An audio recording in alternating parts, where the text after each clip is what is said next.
So thank you for joining this webinar, Female-Friendly Public and Community Toilets, a discussion about why we need them and how to design them.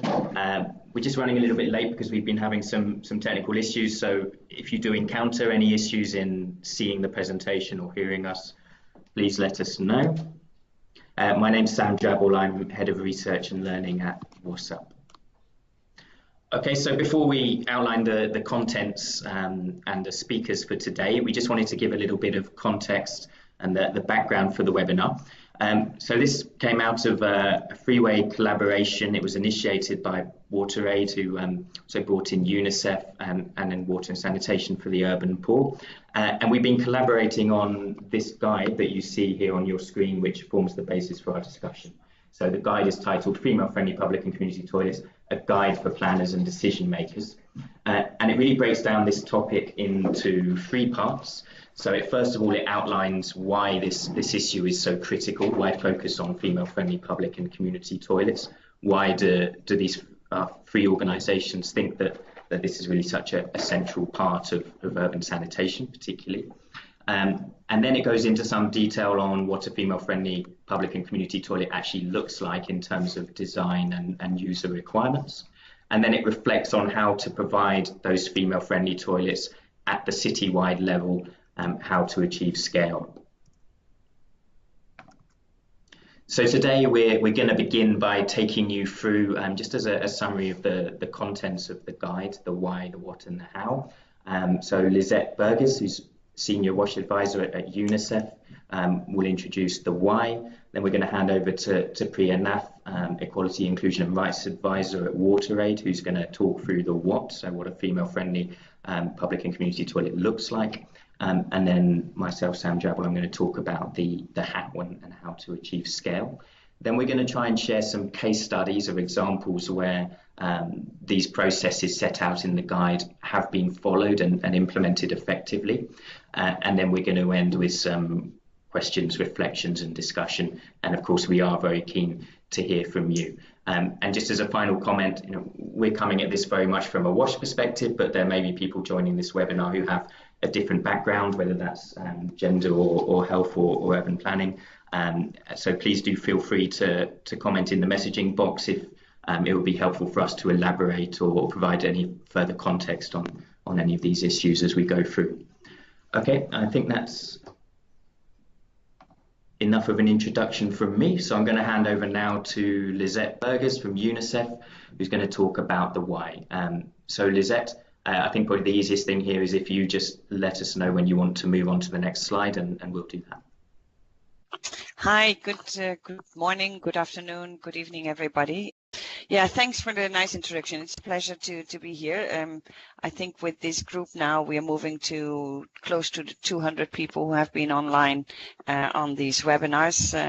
And it's great to see that there's so much traction about this guide for this guide. So let me start with looking at a picture. Let's have a look what we see here. This is clearly an urban setting. We see some nice houses in the background. We see some more vulnerable population, probably more a slum-like type of setting. Next to it, we see economic activity, and we see a woman who is trying to cope with the poor environmental conditions. Okay, so when we have a look at the picture, we see then in this urban setting with poor environmental conditions that the woman, a young woman or a young girl, actually who's carrying a baby on her back, is trying to cope with the situation she's facing, and we have a couple of questions that come to our mind. Where does she go at night? Where does she relieve herself? Where does she go for her big message to defecate, and especially at night? What if she has her menstruation? Where does she change her sanitary path? So many questions in one picture if you look at this condition. So that's why we thought when you look at that, we notice that there might be specific needs, and that we need to pay special attention to these needs of women and girls. So let me first let's first look at the type of context or the type of toilets. So when I think that everybody is aware of the SDG and the call for universal access to sanitation by 2030. And so if we look at universal access, our first attention is always and will be that we get universal access at individual household level. So that remains the ultimate goal, that every household has a toilet. However, when we look at the picture and the girl in that picture, there will always be a need for public and community toilets. In some cases, like this case, shared facilities may be the only or the best option in the short term.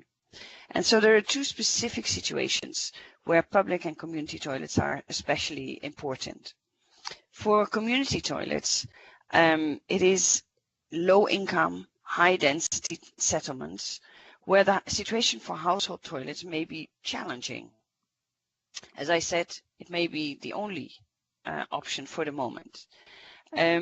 For public toilets, we always will have a need for public toilets if we want to go to move freely throughout the day. So near public spaces, where there is where areas of public transit, parks, markets. So we know that even while we focused on universal access at household level for sanitation, that community and public toilets are needed for at least for a while, and maybe throughout for the longer period as well. So when we know that we need to have those facilities, we need to pay special attention to the needs of women and girls.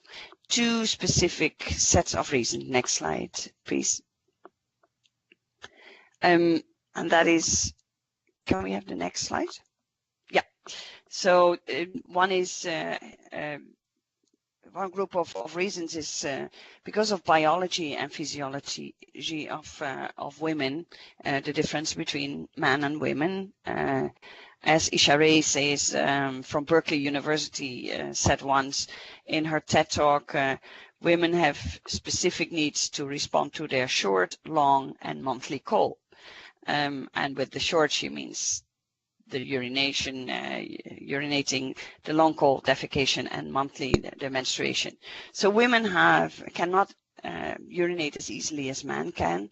They apparently need to go more frequently. They need more space, privacy, and sometimes time to go to their bathroom. They cannot go and do it very quickly. Even so, when managing menstruation, urinary incontinence affects women more often than men, and pregnancy can increase the need for women to use the toilet as the bladder is compressed. Then there are the social and cultural roles, the responsibilities, and in some cases also restrictions. So while we by no means want to reinforce gender stereotypes, there are different social expectations, taboos, and stigmas. It is perceived differently to see a woman going into the open than a man.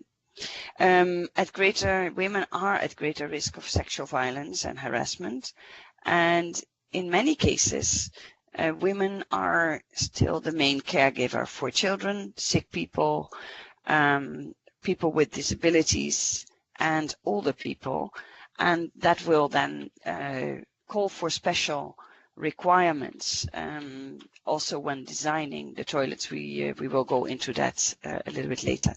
So let's have a look at the video, a short video, 3 minutes, about 3 minutes, that outlines I hope very nicely that you like it, the special needs of women and the content of the guide. Over. Sanitation is a basic need and a human right. But 2.3 billion people still lack a basic toilet at home. And there are not enough public and community toilets in most cities. Existing ones rarely meet the requirements of women and girls. They have different sanitation requirements from men, for instance, during menstruation, pregnancy, after menopause, and for privacy in general. And they face higher risks of harassment and physical and sexual assault when using toilets outside the home. They often have most of the responsibility for caring for children, older people, and people with disabilities who may need assistance when using the toilet. But governments and city planners can improve this situation by putting a focus on ensuring public and community toilets are female-friendly. Female-friendly means public and community toilets that are safe and private, meet menstrual hygiene and other hygiene requirements, accessible to all, including people with disabilities, well-maintained and managed, affordable and available when needed. Women's views on sanitation are often ignored in city planning, possibly because most planners are men. The key to success is the participation of women in the planning process. The Female-Friendly Public and Community Toilets Guide helps city authorities, planners, and NGOs identify areas that lack public and community toilets and check if existing toilets are female-friendly. It also provides real examples of how to upgrade existing toilets, plan new ones, and involve female users throughout. Download the guide today.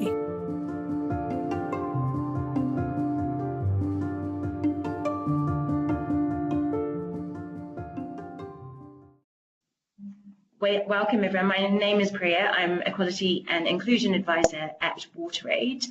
And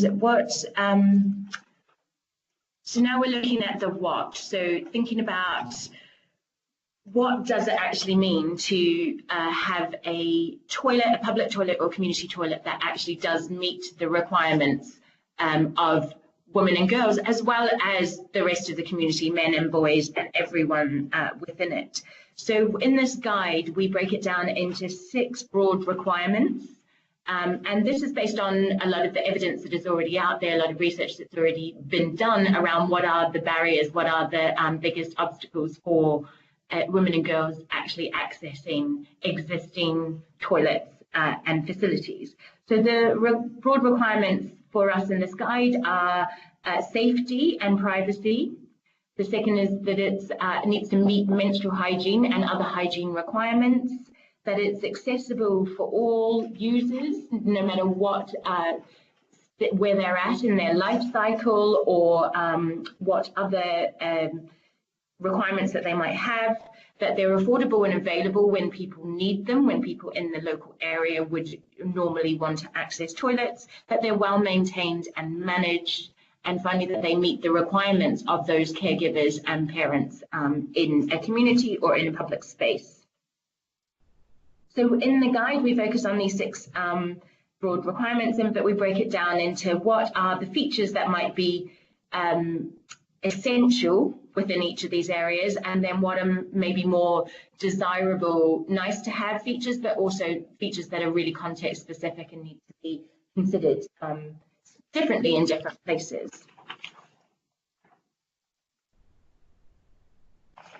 So first of all, and a really key area is around safety and privacy. So just looking at the picture that is on the screen, I'm wondering if people can maybe unmute or type in the chat box, what do you think the key features should be? What are the key principles when thinking about public or community toilets and the safety and privacy requirements that they should meet?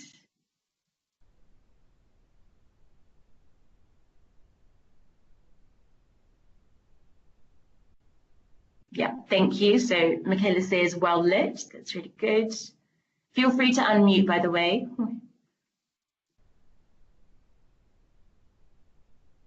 Or maybe you. Yeah, so male and female toilets are separate. they're inclusive and accessible for all. It's really good.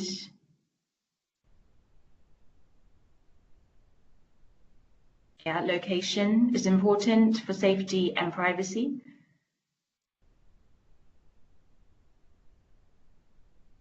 Lighting and clean. Great. Excellent.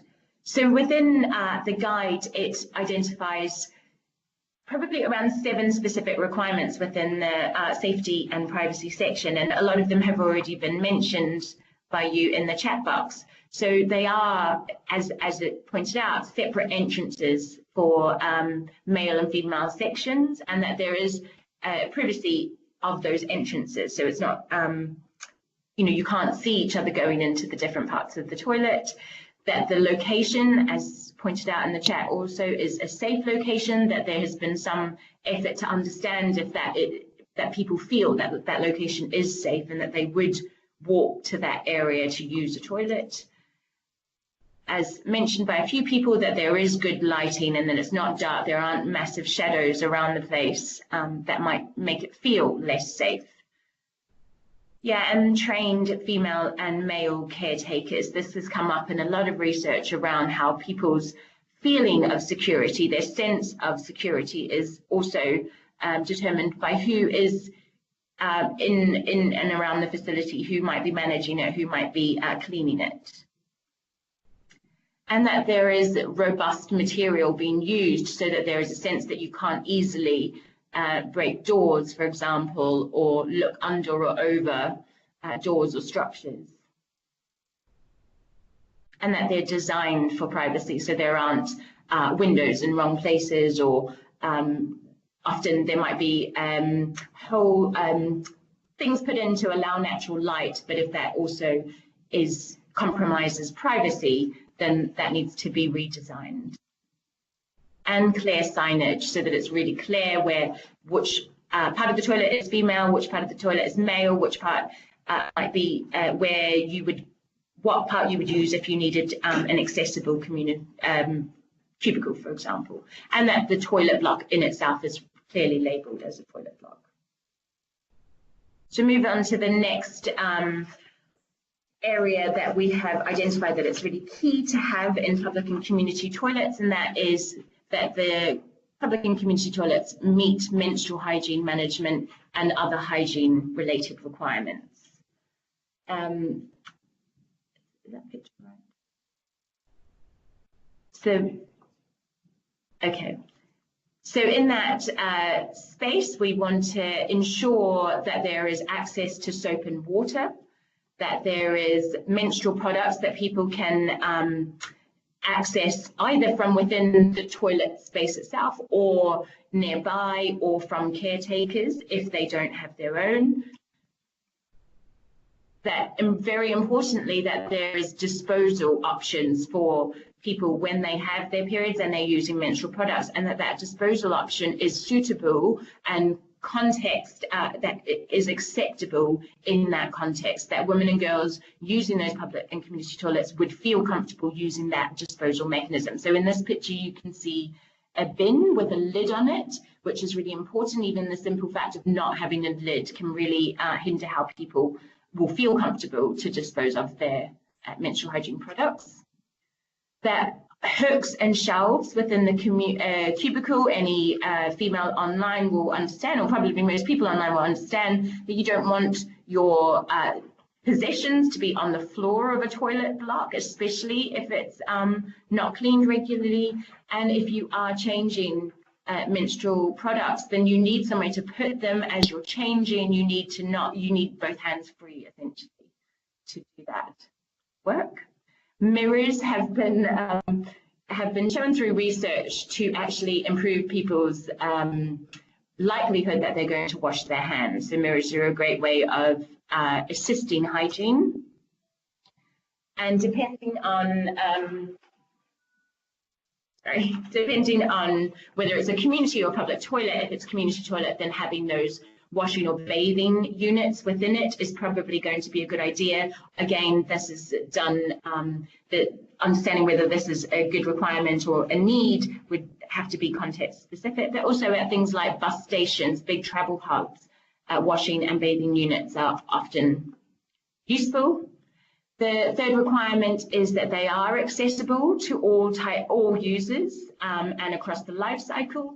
So here in the guide, we talk quite a lot around how you can judge what is a reasonable distance, the features that are needed for cubicles to be accessible. So how you will really design at least one cubicle in both the male section and the female section that is accessible for different users with different disability requirements, and that the path leading up to the toilet block, whether it's public or community, is also an accessible path, that there's not obstructions in the way, that it's not uneven or slippery and likely to be a danger for some users, or that it's, again, a well-lit path so people can see where they're going. So in the guide, it also links to further resources and further kind of explaining what are some of the minimum requirements in terms of accessibility of different features, but also we really encourage users to look at their own national standards, because many governments have quite specific standards on how you develop something that is disability accessible. So it's about combining these recommendations in the guide with national context, with understandings from national disability rights organisations, etc. And then another key principle of female-friendly toilets is affordability and availability when needed. So it's no use to having a great toilet that suits requirements, but if it's locked at key points in the day, or if it's not open at night, if it's a community toilet. So then what happens when people do need to, especially women and girls need to use the toilet at night? What do they do? What is their option? So there is about also affordability, where it's located, and making sure that the residents around it, the users in that space, that any tariff system is designed with affordability in mind, that it's, as I said, open when needed, and that there are enough cubicles for the size of the population around it. And there is lots of guidance that recommends that there are more female cubicles than there are males because of the time. It takes longer for females to use a toilet. They don't have the options of things like urinals. They don't, as Lizette mentioned, the ability for them to go to toilet outside, for example. Not that that is what should be an option, but that is not available. So there is more time required. That a key principle is that it's well maintained and managed, thinking about things like cleanliness. Is there a schedule for maintenance, that there are cleaners or caretakers that have that within their role, and well, that there is compensation for them to be able to do that, that there is a solid waste management plan, and liquid, fecal and liquid waste management plan. So within solid waste management, that also includes things like, if people are disposing of their menstrual products in the bin, what then happens with that, and that making sure that that is safely managed for disposal, and that the whole facility is adequately managed. There again is more guidance in the guide around these areas. And then we also are really, as Lizette said, women and girls often do most of the caregiving within families and within communities. So to assist them, but to assist any carer, whether it's male or female, any parent, any person helping to care and support either persons with disabilities or older people, they need to be able to get around the city or the urban space just as easily as anyone else, and that shouldn't be a barrier for them or for the people they're caring for. So things like baby changing stations, bigger cubicles where you can go in, you can take children into and you can support them to use the cubicle. These are key things when we're thinking about planning in a way that really suits all of the different parts of the population. And with it, when you're thinking about community toilets, the associated laundry facilities, and potentially in some spaces breastfeeding stations are a good idea. Again, this is really context specific. So that's those are some of the key principles and features that we recommend for creating a female-friendly public and community toilet. So just to recap for those who couldn't hear me, so that was an excellent overview of the what, and the guide does go into some detail on those specific aspects of design. What we're going to do now is zoom out and look at the city level. And the question here is, how do we provide these female-friendly public and community toilets at scale? So there are two aspects to this. There's assessing gaps from the city perspective in current provision of female-friendly community and public toilets, and then there's local level implementation and management, and the guide speaks to both of those. So the first aspect of this is the citywide assessment, and here the guide really puts an emphasis on participation. So this assessment needs to be participatory at all levels, and it outlines a set of questions that should guide this assessment. So firstly, we're trying to understand how many community and public toilets currently are in the city, where they're located, to what extent existing facilities meet these female-friendly requirements that we've outlined, which areas of the city, particularly in the case of communal toilets, which informal settlements lack public toilets, but particularly communal toilets.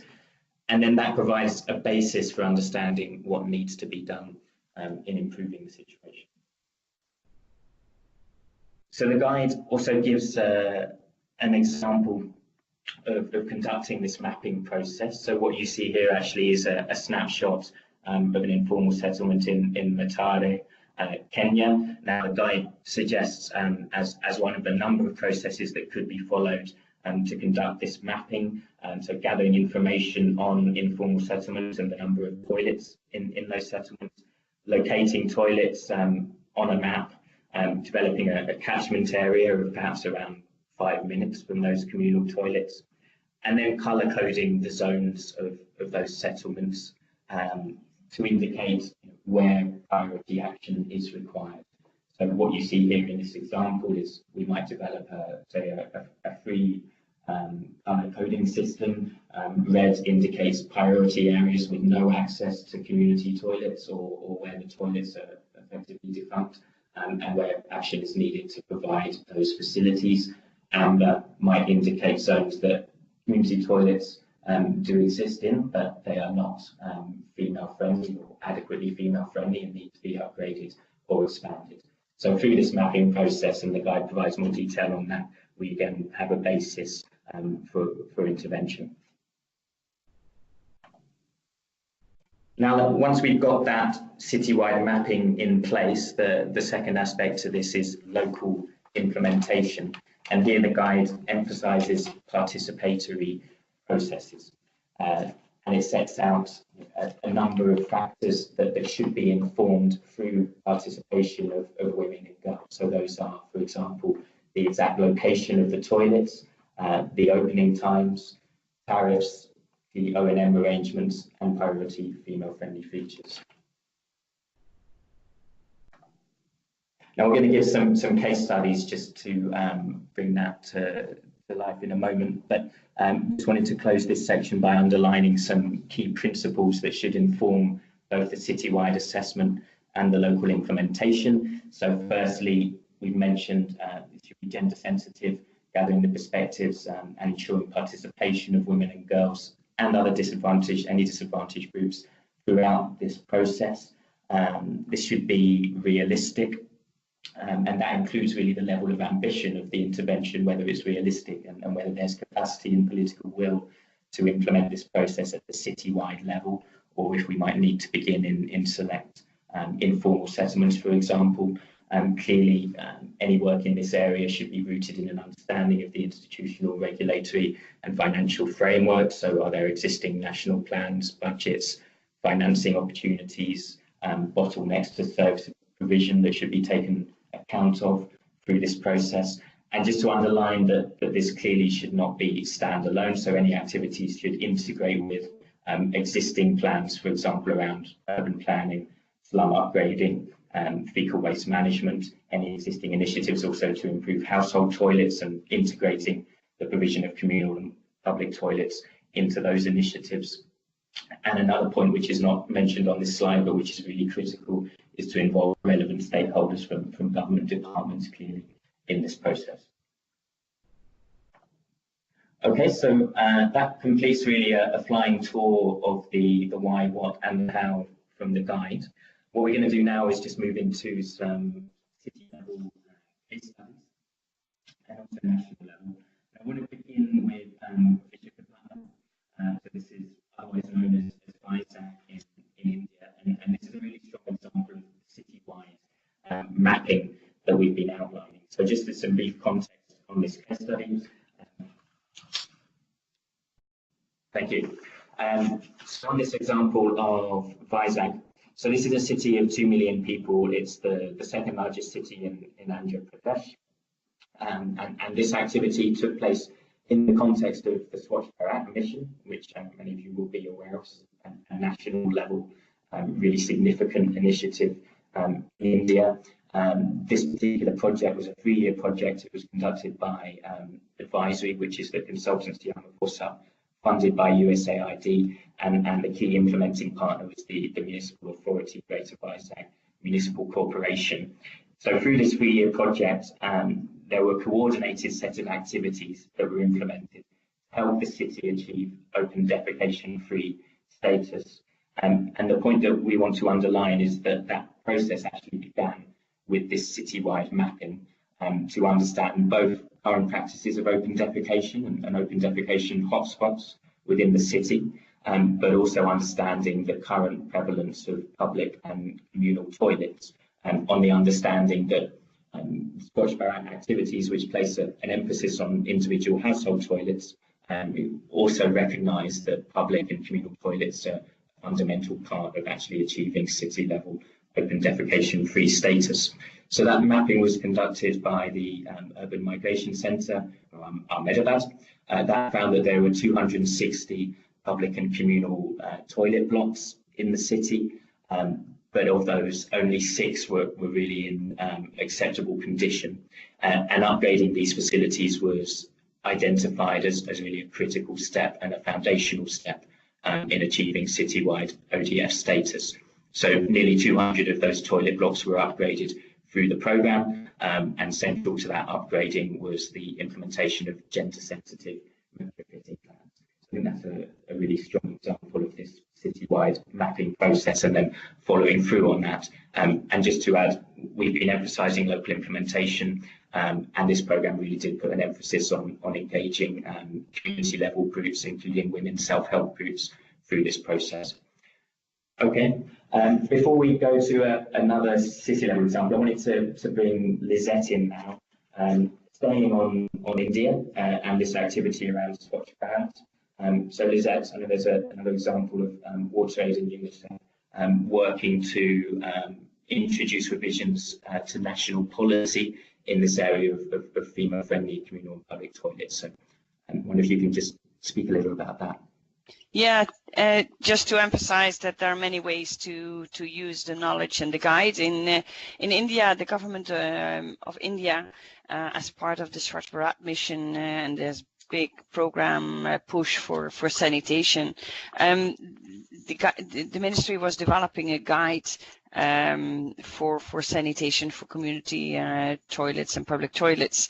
And so there was an opportunity, and WaterAid and UNICEF went together to meet with the government officials, gave a quick presentation, translated the guide into Hindi, into the 4-pager. There's a 4-pager that exists, a summary document. They translated that into Hindi and adapted a few points to the context of regulations and conditions in India. And then that resulted in an uptake in the current guide that is, I think it must be out by now, or it's still working. But it was a very quick action to influence at a large scale, and that guide will be the national guide and goes to the different states for use. So just emphasize that the tool or the guide can be a good tool to advocate at the national level for changes in guidance and inspiration of states to pay attention to it. Over. And thank you, Lisette, for integrating that really interesting experience and important experience from India. What we're going to do now is just jump ahead in slides. So we have a case study that we wanted to bring in at this point from Dhaka in Bangladesh. So I'm going to ask Mobasher Hossain, who's project manager with WaterAid, who can talk us through this example around public toilets in Dhaka.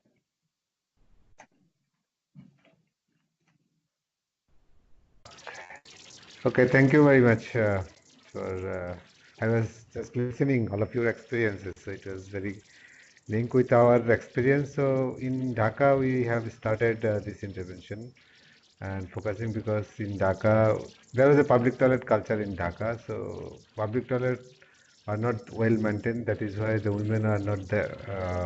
Women accessibility was very limited. Out of total users, only 1.5% to 2% female are using. After this intervention for the last 4.5 years, we found that women accessibility and women users of the toilet is total use. Out of total use, it increases up to 18 to 20% increase. So it's a huge impact to this toilet. And this toilet is particularly focusing on female accessibility and disabled accessibility. In Bangladesh, we had a toilet in Dhaka and other part of the country, but they never considered the person with disability, those who can use. So all of our toilets we build right at this moment. All those toilets are disabled friendly and women friendly. Especially we focus on safety of the women, and we already built 35 toilets all over the country. It's according to the population, it's very few. So on that point of view, we found in Dhaka, the majority of the toilets are in Dhaka. You know, Dhaka is a very mega city. It's a huge population. Considering the total population, its number is very few.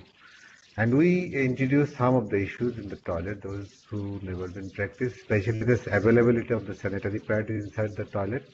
That's never been practiced in Bangladesh. Now we found the women are willing to purchase that sanitary pads in the toilet whenever they are in emergency situation. And also, we are always considering the female toilet attendants, because in our toilet, every shift, we have 3 persons. One person is collecting the toll, and she is female, and one woman, she is taking care of the female chamber, and male person is for male chamber. So we found that since the female attendants are in front of the toilet size, so females feel comfort to use this toilet. So this is a very good result we found. And we, for the security measure, every toilet having the Wi-Fi connection and the internet 360 camera. Not inside obviously not inside the toilet. It's a front side of the toilet, so that we can see if any bad incidents happen in front of the toilet, because there is a bad experience in Bangladesh. Lots of bad things happens in the toilet. So that is why female are not very much feel secure to use this toilet. So that is why we put this security camera. This security camera is to giving alert signal to those who wants to do something bad. So these people, so whenever they see the camera is there, so they are caring about, they are not doing anything bad. So now we never found any vandalism. It's very interesting. After setting these cameras, the vandalism rate is very low, and people are willing to pay. And we have it's a toll purpose toilet. You have to pay and use. And in the toilet, we never had that breastfeeding space. Now we have the breastfeeding space, and some of the places we have the diaper change and breastfeeding space. And we found females are now feeling comfort to use, and females especially in Bangladesh it's a dream that women are taking shower in a public toilet. So it's now happening in the public toilet. They're not only coming for peeing, they're also coming for taking the shower. So this is a very good scenario that women are feeling comfort to use these toilets. And obviously, we already cover, in the slide you saw 8 million users by December 2018. It's already covered 9 million people. Out of those 1.5 million is female. And we started this intervention in Dhaka, the capital. Now the government of Bangladesh has taken initiative to build a toilet by their own, because this demonstration next sensitized the government authority. Now we extended the program to the other cities to demonstrate them, and those cities already started their intervention in their cities, and government is now taking this issue very seriously, and we are happy to share you that government already adopted the public toilet guideline, which is facilitated by WaterAid Bangladesh, and this is now they are now making it a national public toilet guideline for all the issues. Thank you, Mubasha. Thank you for that. For that summary of how you've approached it in Dhaka, and now how it is also being taken on by the government and replicated in the different areas. That's really useful. So that is the, sorry, I'm just going to move the slides to, So that is the guide in a nutshell, but what we want to do now is open it up to discussion and questions. We're really keen to get people's reflections. We're keen to understand, do you think this is a useful resource? How do you see it interacting with things that you're doing or things that you know are happening? But before we do that, maybe just so that you know, you can access all of these materials online, and we've got a slide up that shows you where the animation is, where you can access the full guide, and it's in English, French, Spanish, and Portuguese. There is also, as mentioned, a 4-page summary, which is in French, English, Spanish, Portuguese, and a Hindi version, which will hopefully be online very soon. We have recorded this webinar, and we will put it up on the link that is shown there. And also, if you can continue to get in contact with us at any point if you have further questions or if you want to have further discussion about the guide. So let's now move. I think most people, there have been a few questions that have come through already. If you want to ask a question and you want to unmute and ask a question, that would be really useful. Don't be shy. Just let us know when you're ready to ask a question, and we can unmute you. So we've got a few questions here already. There was a question around operation and maintenance and how you ensure that that happens in a public toilet. So I'm going to hand over, and Sam will answer that.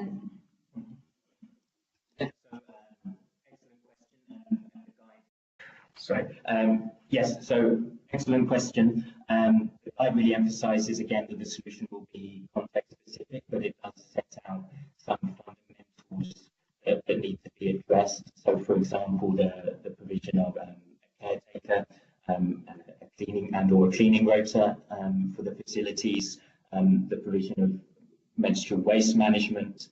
But I think the key point is a budget needs to be in place for upkeep of facilities. There needs to be a plan for how operations and maintenance will be financed on an ongoing basis. Now, in the context of pay-per-use public toilets, tariffs will clearly contribute to that. In the context of communal toilets, user contributions will contribute. But I think it's really critical to underline that in many of the contexts, full cost recovery is going to be unrealistic. Tariffs need to be set at a level that is genuinely inclusive and at a level that provides equal access for women and girls. So one example that we mentioned in the guide is around, for example, if using a urinal is free for men, then for that function it also needs to be free women. So public finance or cross-subsidy may need to be incorporated to provide cost recovery. I think those are some of the basics, but the guide does point to more detailed resources that you can use around this question of operations and maintenance, which we recognise is absolutely critical.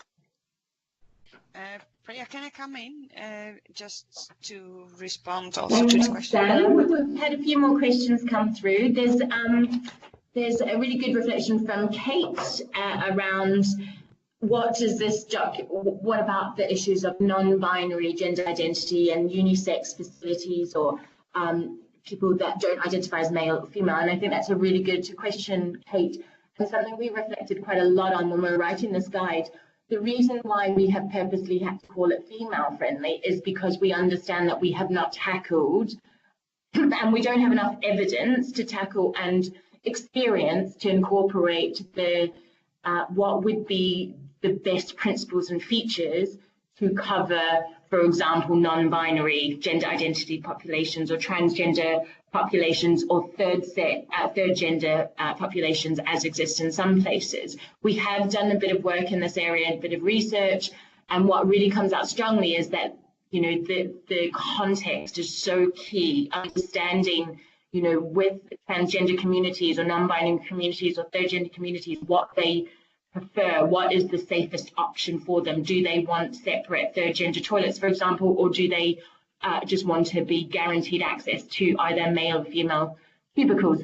That is a really key concern, and one that we can't tackle in a very generic guide like this.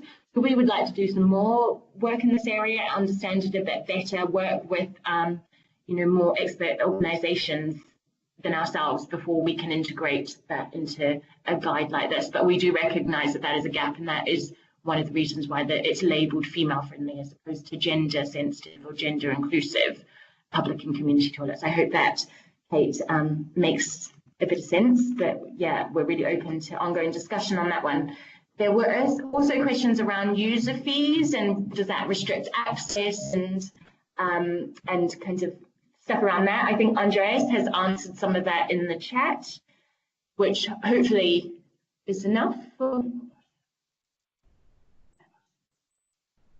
And Mubasher also covered some of that in his example, or could respond to that a little bit. There's another question. So I think about the user fees. I think we leave it in quite general in the guide because it will depend a lot on the context. But I think it must be clear that we are not suggesting that toilets should be self-sustainable. There will be many cases where it makes sense for the toilets to be for free, and we have examples in South Africa, one of the cases in the guide, and there will be cases where it makes sense to have a fee but still have some subsidization, and there will be cases where the toilets can be sustainable with accessible fee structures. I don't know, I think Mubasher has left now, but my experience from the case in Bangladesh is that 2 years ago, almost, so it was not in full swing yet, the set of toilets weren't sustainable just using user fees, but amongst them there were 3-4 that were sustainable, especially those that were in transport hubs, and there were many that were about to be sustainable, and then there were some that were not sustainable. I'm speaking about sustainability, thinking about just using user fees. So yeah, in that case, not all the toilets are self-sustainable. Thank you, Andreas. That is useful. I see that Urvashi has put in some experience from practical action. It would be quite interesting to hear more about that. I know that we're running short on time, I'm afraid, and that is because of some of the technical glitches that we have had at the beginning. So I'm really sorry. Urvashi, if you were able to email us, that would and communicate with us about that, that would be really great, and we could perhaps share. There was a question here from Barbara around what about schools? It's not clearly covered in this guide, and that is correct. This is not a guide for school toilets, and because there is a lot of guidance, well, there is some guidance on that separately, and we don't want to confuse that, if that makes sense. So that there is some good school related guidance notes, including numbers of cubicles, including, you know, really clear female friendly features already in them. Some of that can be improved, maybe looking at it alongside this guide as well. I think we're going to have to wrap up here, so I'm going to in a minute hand over to Lizette for some closing comments. So first of all, thanks to I would say WaterAid and WhatsApp for starting the initiative and reaching out to us to collaborate with you. I think partnership forms the basis of a lot of our work, and whether we will be successful in achieving the SDGs by 2030. And so when we learned about that, we fully engaged, and I think we hope that also at country level, collaboration, of course, with the municipalities and the different government partners, but also among ourselves, is a big way forward. Together we can achieve much more. We are all, I think, with the presentations, but also your questions, we see that there are many ways that we can use the guide, whether it's for sensitizing engineers. In some of the earlier webinars, we learned that engineers didn't have many, who are quite a lot, are still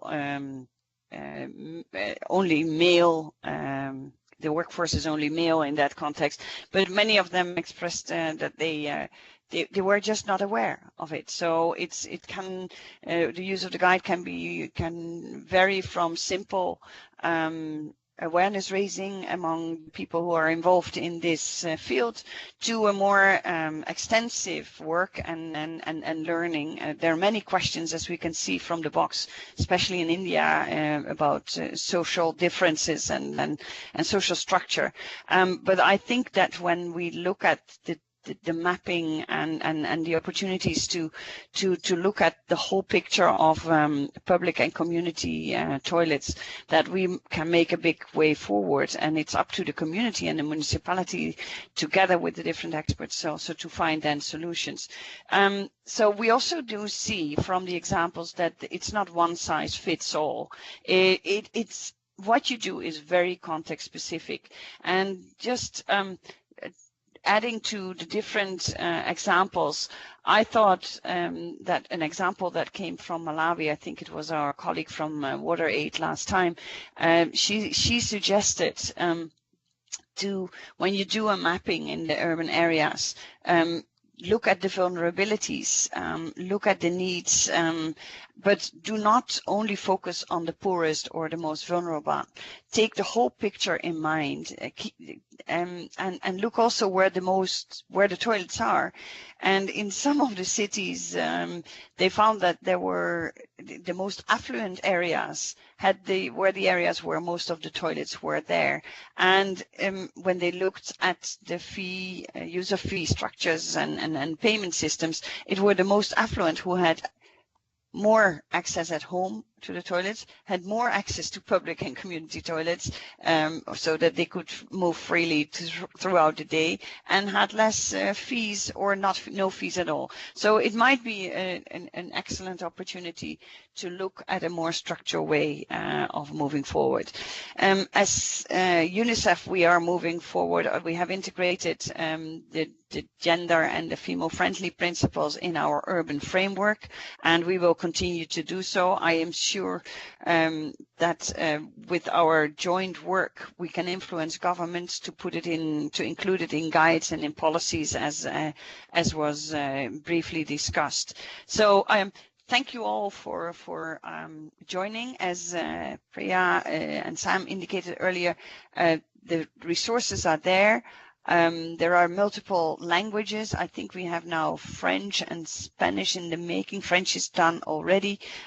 So there are 4-page summaries.